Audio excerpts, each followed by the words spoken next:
Well, it has been an incredibly tragic week with two deadly plane crashes. The NTSB is investigating a crash involving a medical plane in a busy Pennsylvania neighborhood last night. At least 7 people were killed and more than a dozen people hurt. In just the last hour, we have learned that investigators are still looking for the flight recorder, but believe that that crash is an accident.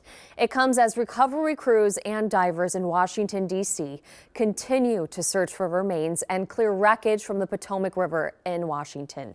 Now, this is the site where the Army helicopter crashed with a commercial flight, killing 67 people on Wednesday.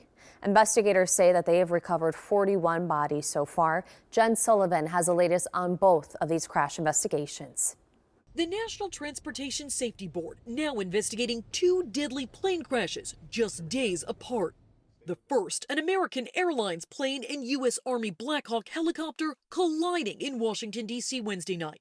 All 67 people involved killed.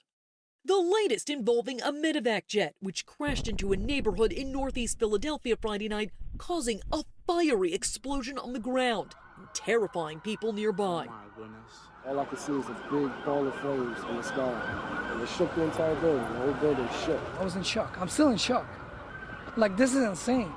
The jet was carrying 6 people, including a pediatric patient and her mother. Officials say the girl was being treated for an illness at Shriners Children's Hospital and was returning home to Mexico.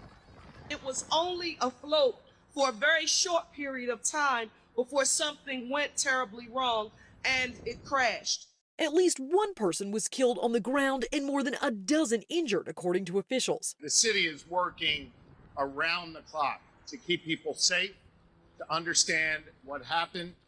The NTSB also investigating the crash involving an American Airlines flight from Wichita, Kansas that was trying to land at Reagan National Airport when it collided with a U.S. Army helicopter.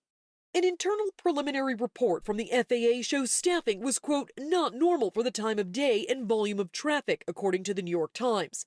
An air traffic control source telling CNN one controller was doing 2 jobs, handling both helicopter and local plane traffic, a setup that wasn't uncommon.